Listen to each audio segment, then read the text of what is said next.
My parents and golden child brother ambushed me at Sunday dinner, demanding I hand over the keys to the house I paid for so he could live there. I left quietly, but they didn't know I had already transferred the massive mortgage. This is where the story truly begins, and you won't want to miss what happens. Make sure you're subscribed to see it through to the end. We're always curious. Where in the world are you all watching from today? Let us know in the comments. The pounding in my temples was a relentless, rhythmic drumbeat, syncing perfectly with the ticking of the grandfather clock in the dining room. I had just come off an 80-hour work week at the financial firm. The screens, the spreadsheets, the endless conference calls with overseas clients. It had all culminated in a migraine so blindingly painful that the dining room chandelier felt like a spotlight interrogating me. I had driven over to the house purely out of a sense of obligation. Sunday dinner was an institution in our family, a mandatory attendance event that my mother, Margaret, enforced with a velvet-covered iron fist. All I wanted was to eat my portion of the dry roast beef, nod politely at whatever trivial family gossip was being shared, and retreat to my bedroom upstairs to sleep for 12 uninterrupted hours. I sat at the polished mahogany table, pushing a scoop of mashed potatoes around my plate. My father, William, sat at the head of the table, clearing his throat with a loud, authoritative scrape that always signaled a pronouncement was imminent. Across from me sat my older brother, Gabriel. He was 31, yet he carried himself with the unearned swagger of a teenage lottery winner. He was leaning back in his chair, swirling a glass of sparkling water, a sickeningly smug smile playing on his lips. "Lucy," William said, his voice dropping an octave to that serious, paternal tone he used when he wanted to sound like the patriarch of a dynasty, rather than a retired mid-level manager. "Put your fork down. We have family business to discuss." I winced, pressing 2 fingers to my throbbing temple. "Can it wait until after dinner, Dad? My head is splitting." "I've been staring at financial models since 5 in the morning on Thursday." "No, it cannot wait," William replied coldly. He didn't even blink at the mention of my exhaustion. "It is about this house, the family home." The phrase family home always grated on my nerves, considering the reality of the situation, but I was too tired to correct him. I sighed and set my fork down, letting the silver clink against the fine china. "Okay, what about the house?" Margaret leaned forward, her face arranged in an expression of forced, tragic sympathy. "You know your brother has been going through a transition period, Lucy. His latest venture didn't yield the results he anticipated, and his landlord is being terribly unreasonable about the lease." I looked at Gabriel. His latest venture was a high-end dropshipping company that sold overpriced, rebranded vitamins online, which had inevitably collapsed when his supplier vanished. "So," I asked, my voice flat, "he needs to borrow money again." "No," William interjected sharply, slapping his palm flat on the table. The water glasses vibrated. "Gabriel does not need a handout. He needs stability. He needs a place to build his empire without the crushing burden of overhead. This house," he gestured broadly to the formal dining room, the high ceilings, the expensive crown molding, "is too large for just one single woman. It is wasteful." My stomach performed a slow, sickening flip. The pain in my head sharpened into a needle of ice. "Wasteful? What are you talking about?" William leaned in, his eyes locked on mine with absolute, chilling resolve. "Leave your keys and get out," he demanded. "This house belongs to the family now. Gabriel needs it more than you do." I stared at him, unable to process the words. I looked at Margaret, expecting her to soften the blow, to tell me it was a misunderstanding. Instead, my mother slowly, deliberately nodded in agreement. The betrayal was worse than the diagnosis itself. The silence that followed was suffocating. The only sound in the room was the low hum of the refrigerator in the adjacent kitchen and the heavy thudding of my own heart against my ribs. I felt a cold sweat break out across the back of my neck. My breath caught in my throat, refusing to move past the sudden, hard lump that had formed there. I looked from William's stern, unyielding face to Margaret's placid, nodding head, and finally to Gabriel. Gabriel wasn't even trying to hide his delight. He took a slow, theatrical sip of his water, his eyes gleaming with triumphant malice. "Look, Lucy, don't make a big emotional scene about this," he said, waving his hand dismissively as if swatting away a gnat. "It's just practical. I need the space." The master suite gets incredible natural light, which is exactly what I need for my new content studio. I've already got contractors lined up to knock down the wall between your bedroom and the guest room to make an open concept workspace. My bedroom? He was already planning to demolish the walls of the room where I slept, the room I had carefully decorated with my hard-earned bonuses. The sheer audacity of it left me temporarily paralyzed. "You're kicking me out," I whispered, the words tasting like ash in my mouth. "Tonight, you're telling me to leave my own home tonight." "It is not your home, Lucy," William corrected, his voice dripping with condescension. "It is the family's home. You have been permitted to stay here, but the family's needs have shifted. Gabriel is the priority right now. You have a good job. You can easily find a little apartment downtown closer to your office. It makes perfect logistical sense." "Exactly," Margaret chimed in, her voice artificially sweet, the way one might speak to a slow child. "And to make things easier, you don't have to worry about packing everything meticulously right this second. You can use those heavy-duty black garbage bags for your clothes tonight. It's so much faster, and it will allow Gabriel to start moving his production equipment in first thing tomorrow morning." Garbage bags. They wanted me to pack the life I had built into garbage bags and disappear into the night so my unemployed, grifting brother could play CEO in my master suite. The physical sickness intensified. My hands were trembling violently in my lap. I wanted to scream. I wanted to flip the heavy mahogany table over and shatter the fine china they were eating off of. I wanted to list every single grueling sacrifice I had made for them. But as I looked at their expectant faces, waiting for my tears, waiting for me to break down and beg for their mercy, a strange, terrifying calm washed over me. The trembling in my hands ceased. The migraine pulsing behind my eyes dulled into a cold, sharp clarity. I realized in that exact moment that these people were not my family. They were parasites, and they were utterly, completely delusional. I didn't say a word. I reached into my designer handbag, my fingers brushing past my financial planner and my office access badge, until I found the heavy, jingling keyring. Slowly, I pulled it out. I unclipped the heavy brass front door key, the garage fob, and the back patio key. The clatter of the metal hitting the polished wood of the dining table sounded like a gunshot in the quiet room. I stood up, smoothing the wrinkles from my skirt. I didn't look at William, Margaret, or Gabriel again. I simply turned on my heel and walked out the front door, stepping into the cool night air. I climbed into my car, started the engine, and looked back at the large, beautiful house illuminated by the porch lights. They thought they had won. They thought they had successfully bullied me into surrendering my greatest asset, but they had forgotten one crucial thing. As I drove away from the house, the streetlights rhythmically flashing across the windshield, the memories of how we arrived at this pathetic juncture flooded my mind. The house they were currently celebrating their takeover of was not a family heirloom. It wasn't passed down through generations. 5 years ago, William and Margaret had found themselves on the brink of absolute ruin. William had made a series of disastrous, high-risk investments based on a tip from one of his golf buddies, entirely draining his retirement and heavily mortgaging their previous, modest home. When the market corrected, they were left with nothing but foreclosure notices.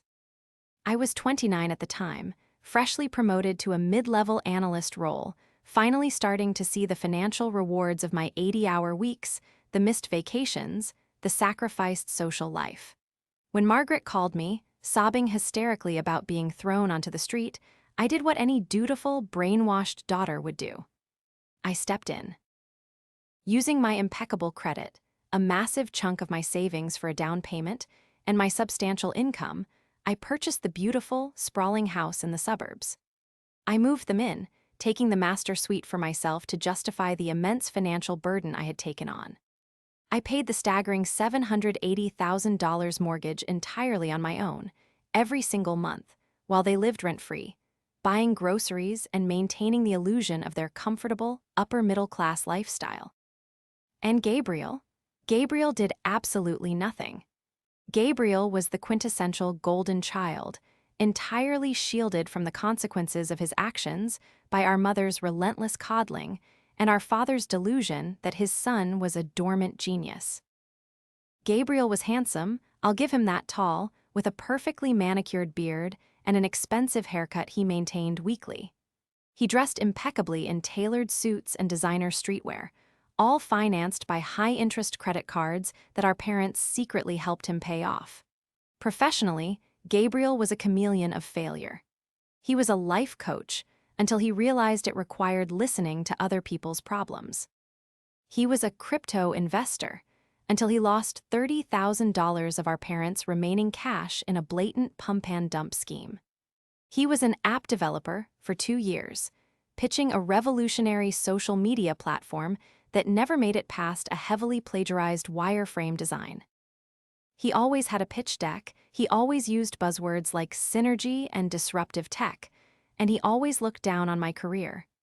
"You're just a cog in the machine, Lucy," he would tell me, adjusting a Rolex he had bought secondhand but claimed was a gift from a non-existent mentor. "You push paper for other people's wealth. I'm building a legacy. I'm building an empire." His arrogance was entirely unearned, but it was incredibly effective at manipulating our parents. They viewed his spectacular failures not as incompetence, but as the inevitable growing pains of a visionary. They viewed my stable, grueling, highly lucrative career as boring and safe. I was just the family's ATM, a dull necessity meant to fund Gabriel's brilliant ascent. I remember a specific conversation just 3 months ago. I was in the kitchen, exhausted, drinking a glass of water when Gabriel cornered me. He had leaned against the marble counter, his eyes darting around the expensive appliances. "You know, Lucy," he had said, his voice slick and casual, "this property has appreciated significantly since you bought it. Have you ever thought about tapping into the equity? I have a phenomenal opportunity in real estate tokenization, but I need capital. If you transferred the deed to a family trust, I could leverage it for a massive return. We could all be rich." I had laughed in his face and walked away. I thought it was just another one of his idiotic grifts. I hadn't realized that the seed had been planted. He hadn't stopped thinking about my equity. When he couldn't convince me to willingly hand over the capital, he simply changed tactics. He convinced William and Margaret that because I was family, and because they lived there, the house was inherently theirs to control. He convinced them that they had the authority to evict the very person keeping a roof over their heads. They had bought his lies completely. But as my car merged onto the highway, heading toward a luxury hotel downtown where I could finally sleep in peace, I didn't feel like a victim anymore.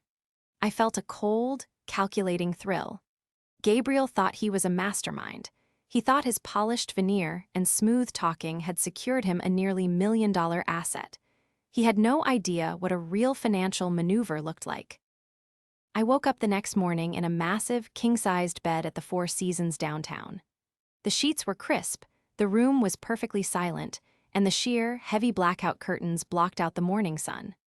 For the first time in years, the crushing, invisible weight of that suburban house was completely gone from my chest.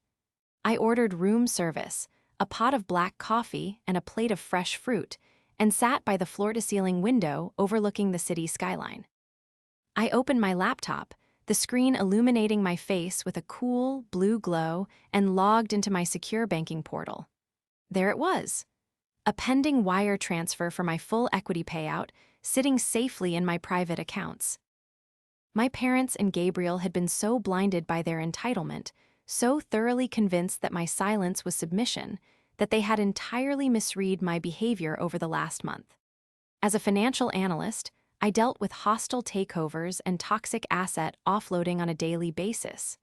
When Gabriel had first started dropping hints about leveraging the house 3 months ago, I didn't just ignore him. I ran a risk assessment. I saw the writing on the wall. I knew it was only a matter of time before they attempted to force my hand, perhaps by refusing to leave, or worse, trying to forge my signature on secondary loan documents. So, I preemptively struck. 3 weeks ago, I quietly listed the property on an exclusive, off-market commercial network. Given the location and the lot size, a ruthless corporate property management firm swooped in with an aggressive all-cash offer. We closed the deal on Friday afternoon. I signed the final paperwork, transferred the deed, and officially walked away from the property. The $780,000 mortgage wasn't mine anymore. It had been fully paid off by the corporate buyers, who were now transferring the property into their massive portfolio. By demanding my keys and officially claiming the house last night, William, Margaret, and Gabriel had essentially declared themselves unauthorized squatters to a billion-dollar real estate conglomerate. I took a long, slow sip of my coffee, savoring the bitter, rich taste. But taking the house out from under them wasn't enough. I needed to ensure Gabriel could never financially abuse our parents or anyone else again. I pulled up my phone and dialed a number I hadn't used in a few years.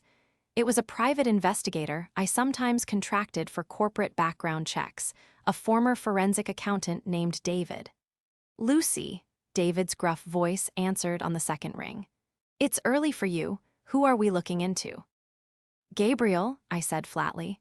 "I need a complete, unregulated deep dive into his financials. LLCs, shell companies, credit history, pending litigation. I want to know exactly what his latest venture is and, more importantly, who he owes money to." "Your brother." David sounded surprised, but I heard the rapid clicking of a keyboard in the background. "Give me a few hours. If he's leaving a paper trail, I'll find the breadcrumbs." While David worked, I took a long, hot shower, the steam loosening the remaining tension in my shoulders. I dressed in a sharp, tailored navy suit. If I was going to war today, I was going to wear my armor. By the time I was drying my hair, my phone buzzed with an encrypted file from David. I opened it, and my eyes widened at the sheer scale of Gabriel's deception. Gabriel didn't just have a failed dropshipping company. He was drowning in nearly $200,000 of high-interest, unsecured debt from predatory lenders. But the most sickening revelation was hidden on page 4 of the report. The contractors he claimed he had hired to remodel my bedroom. They weren't contractors.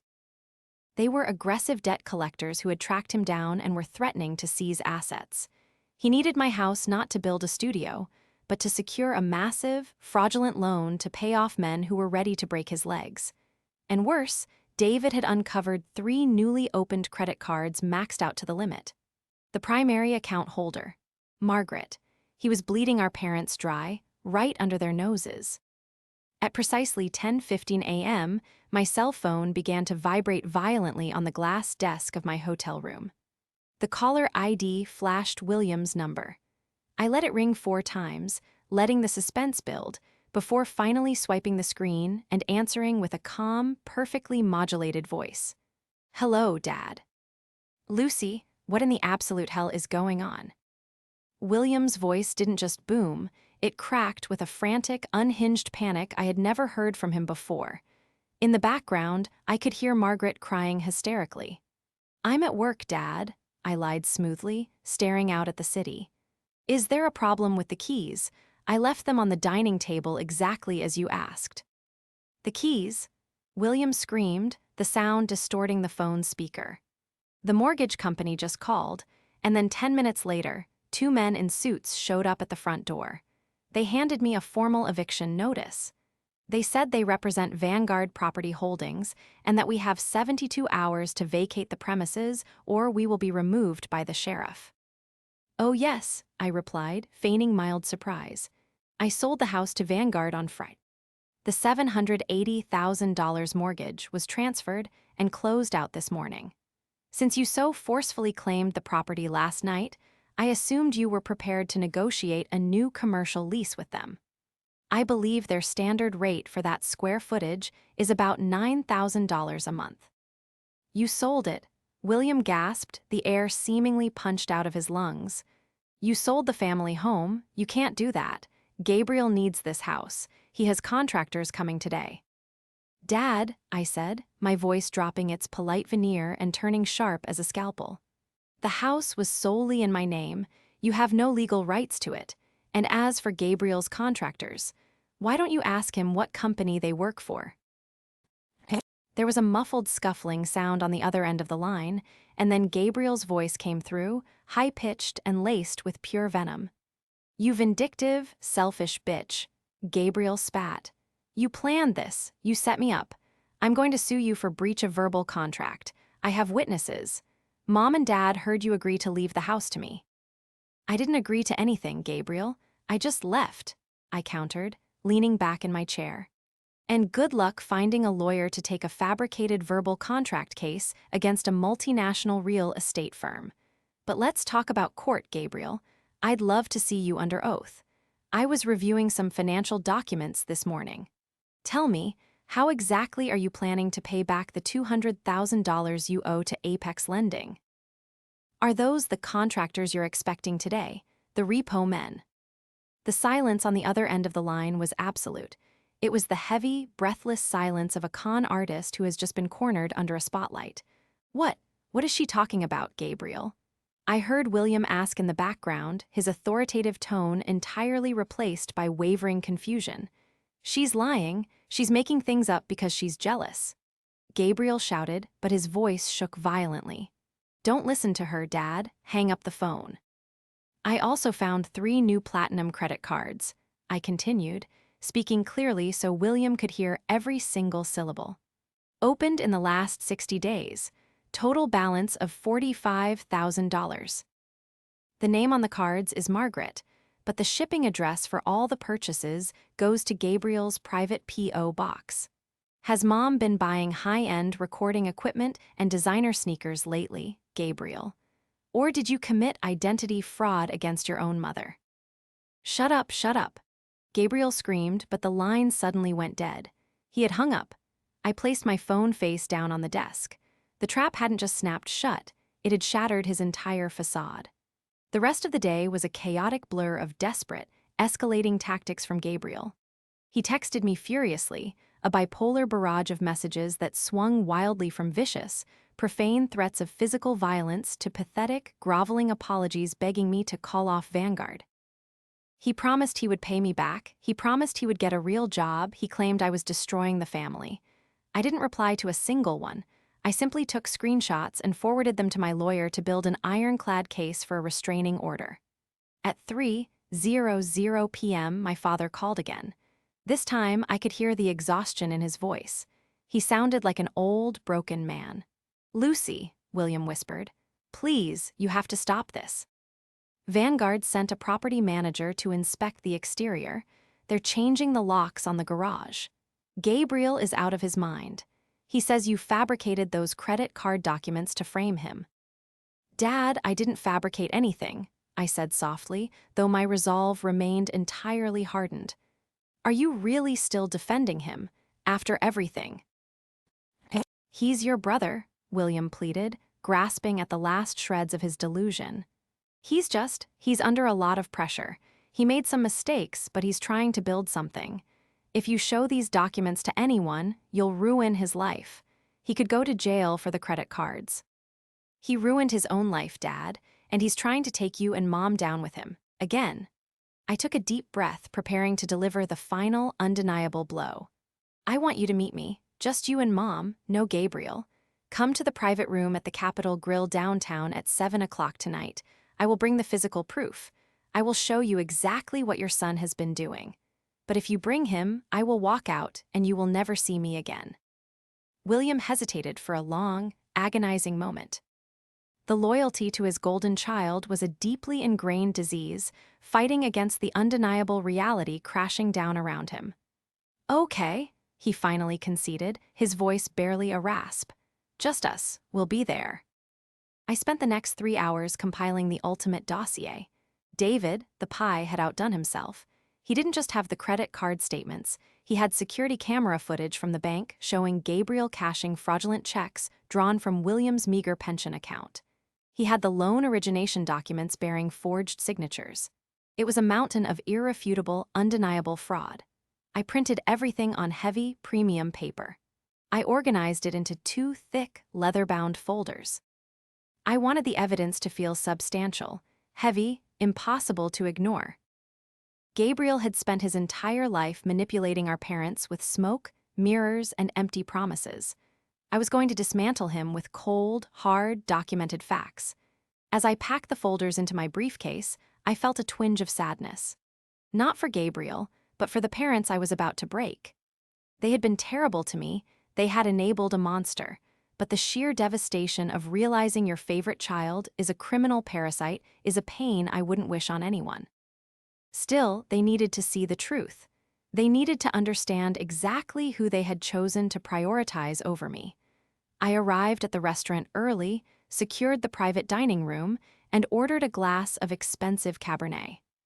I sat at the head of the long oak table, the two leather folders resting ominously in front of me. I checked my watch. 6:55 p.m.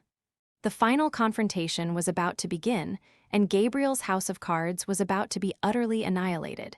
The heavy mahogany doors of the private dining room groaned softly as they were pushed inward at precisely 7 o'clock. I sat at the head of the long oak table, my hands folded neatly over the two thick, leather-bound folders. The ambient lighting of the Capitol Grill was warm and dim, designed to make patrons feel relaxed and wealthy. But tonight, it only served to cast long, haggard shadows across my parents' faces as they walked in.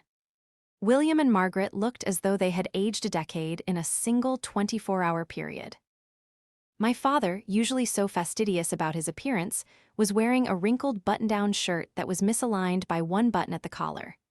His posture, normally rigid and authoritative, had collapsed into a defeated slump.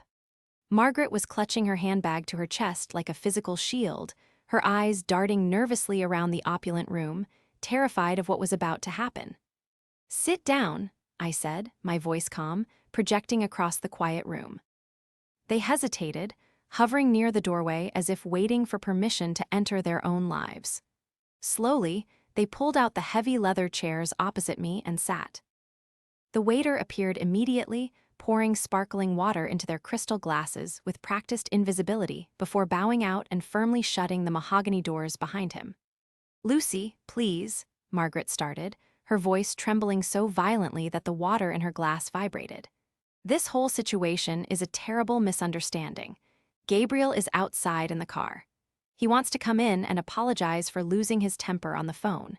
He just wants to explain his business plan to you." My blood ran cold, but I kept my face entirely impassive.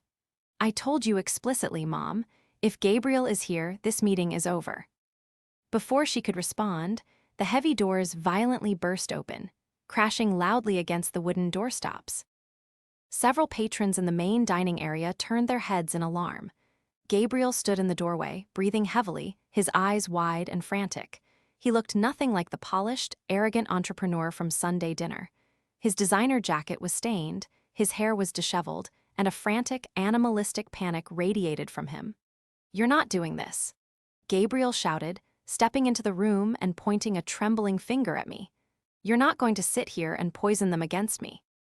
I have a right to defend myself. I have a right to be in this family." The maitre d' appeared behind him, looking deeply concerned. "Ma'am, is everything all right here? Do you need me to call security?" "No," I said, holding up a hand, realizing that this was exactly the semi-public humiliation Gabriel had earned. "He can stay. In fact, I insist he stays. Close the doors, please." The maitre d' hesitated, then pulled the doors shut, trapping the four of us in the suffocating silence of the private room. Gabriel marched up to the table, slamming his hands down on the polished oak. "Whatever she is about to show you is a lie, Dad. She's a corporate drone. She manipulates spreadsheets for a living. She manufactured all of this to steal my inheritance." I didn't raise my voice. I didn't need to. I simply reached forward, opened the first leather-bound folder, and slid it across the table toward William. "Dad, open the folder to page 1, I instructed quietly. William, his hands shaking, reached out and flipped the heavy cover open. He stared at the top document. It was a high-resolution printout of the 3 platinum credit card statements. "Those are 3 separate accounts opened in the last 60 days, I explained, leaning back in my chair and watching them carefully. The total balance is $45,620. The primary account holder is Margaret. The shipping address for every single purchase, from the $5,000 audio mixers to the designer watches, is Gabriel's private post office box. Margaret gasped, bringing a hand to her mouth. William, I never opened those cards. I haven't applied for credit in years. She's lying, Gabriel screamed, his voice cracking hysterically. She photoshopped those. Anyone can print a fake bank statement. Turn to page 4, Dad, I commanded, ignoring Gabriel entirely. William slowly turned the pages, his face drained of all color. He let out a low, agonizing groan like a wounded animal. On page 4 were clear, undeniably verified security photographs taken from the interior of a local bank branch.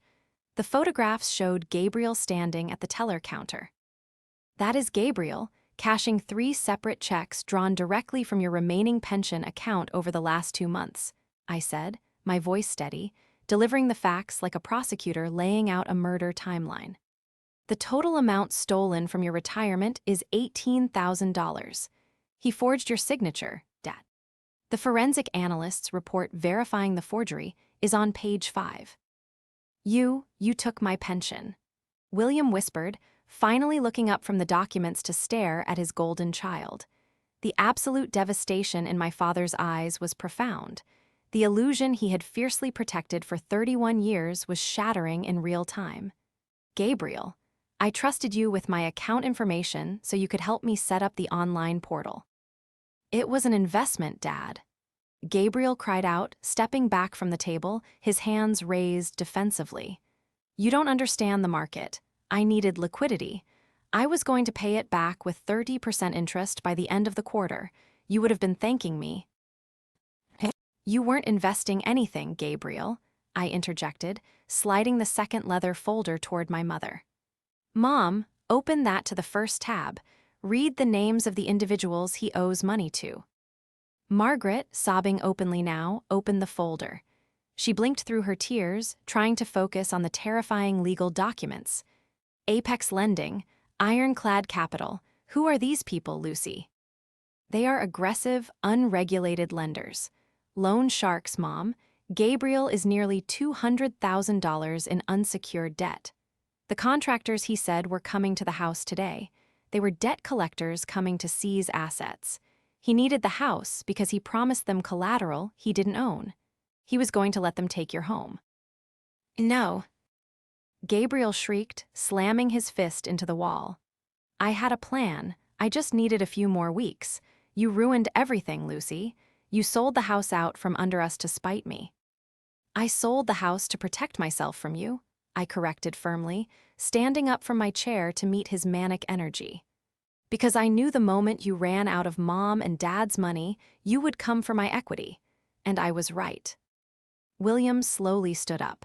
He looked at the documents, then at his weeping wife, and finally at the son he had worshipped for decades. The transformation in my father was chilling. The defeated slump vanished, replaced by a rigid, horrifying clarity. He reached across the table, grabbed Gabriel by the lapels of his expensive, fraudulently purchased jacket, and shoved him violently backward toward the doors. Dad, what are you doing? Gabriel panicked, trying to pry his father's hands off him. You stole from your mother, William said, his voice dropping to a terrifying, guttural whisper that echoed through the private dining room. You stole from my pension. You tried to steal your sister's house. You brought criminals to our doorstep. I am your son. Gabriel begged, tears streaming down his face, realizing the manipulation was finally, permanently broken. I am your son. You have to help me fix this. You have to protect me. I have no son, William stated with absolute, icy finality. He shoved Gabriel one last time, sending him stumbling out the mahogany doors into the hallway.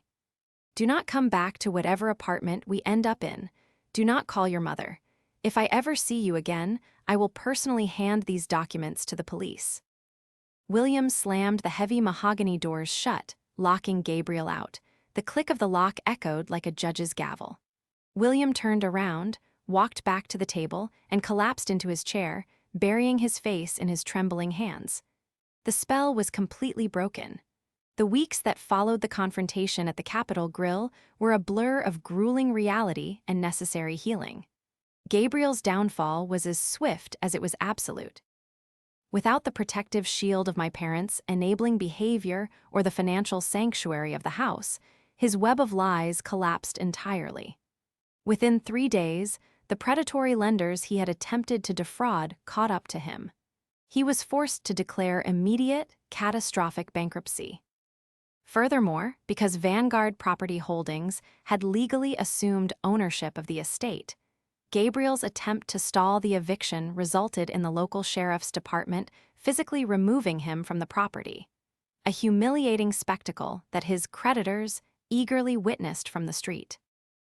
I received word through David, my private investigator, that Gabriel had eventually fled the state, desperately trying to outrun the massive fraud charges that the banks were beginning to officially file against him. He was a ghost, a cautionary tale of entitlement and deceit. As for William and Margaret, the reality of their situation was a harsh, unforgiving awakening. Vanguard Property Holdings gave them a strict 2-week grace period to vacate the premises. Stripped of their delusions and their golden child, they had to face the terrifying prospect of true financial independence in their 60s. I did not abandon them, though I established unshakable, permanent boundaries. I used my professional network to secure them a modest, clean, 2-bedroom apartment in a safe, quiet neighborhood, co-signing the lease purely out of a lingering sense of familial duty, but refusing to pay a single cent of their rent. I also hired a forensic accountant, entirely on my dime, to help them navigate the identity theft Gabriel had committed. We managed to freeze the fraudulent credit accounts and slowly untangle the mess he had made of William's remaining pension, saving them from total destitution. 3 months after the disastrous Sunday dinner, my parents asked me to come over to their new apartment. I drove my car, the one Gabriel had always mocked as too practical, and parked in the designated visitor spot. The apartment was small, the ceilings were low, and the furniture from the massive suburban house looked cramped and out of place in the tiny living room.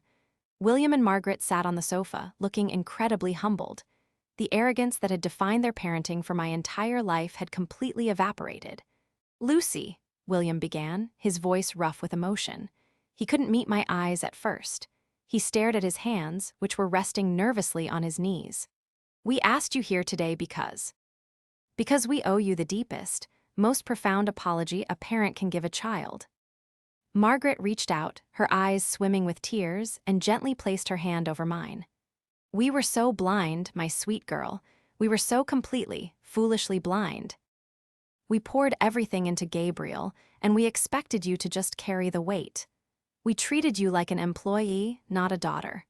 We took your generosity, your hard work, and your love, and we tried to hand it to a monster. When you left those keys on the table," William continued, finally looking up, his eyes shining with unshed tears, "you didn't just walk out of the house. You forced us to wake up. You saved us from him, Lucy. If you hadn't sold the property, if you hadn't investigated him, he would have left us homeless and in prison for his debts. We owe you our lives." I sat quietly, listening to the words I had waited over 3 decades to hear. The anger, the profound resentment that had calcified in my chest for so long, slowly began to crack and dissolve. I didn't forget the pain they had caused. I didn't forget the years of neglect. But looking at them now, 2 aging, broken people who had finally recognized my worth, I felt a wave of genuine, healing peace wash over me. "I forgive you," I said softly, the words feeling incredibly liberating as they left my mouth. "But things have to be different now. There are no more bailouts. There are no more blank checks. We rebuild this family on honesty, or we don't rebuild it at all." "We understand," William nodded vigorously, tears finally spilling down his weathered cheeks. "Whatever you say, Lucy, whatever you need." I stayed for tea. We talked, truly talked, for the first time in my adult life. We didn't talk about Gabriel. We didn't talk about money. We talked about my career, my interests, and my life. Later that evening, I drove back to my new home. I had used a portion of the equity from the house sale to purchase a stunning, modern penthouse overlooking the financial district. I walked through the heavy oak doors, relishing the absolute silence and the panoramic view of the sparkling city lights. I poured myself a glass of wine and stepped out onto the balcony, feeling the cool night breeze against my face. The heavy, suffocating burden of the family home was gone forever. I had fought for my autonomy, I had exposed the darkness, and I had emerged victorious. For the first time in my life, the future belonged entirely to me.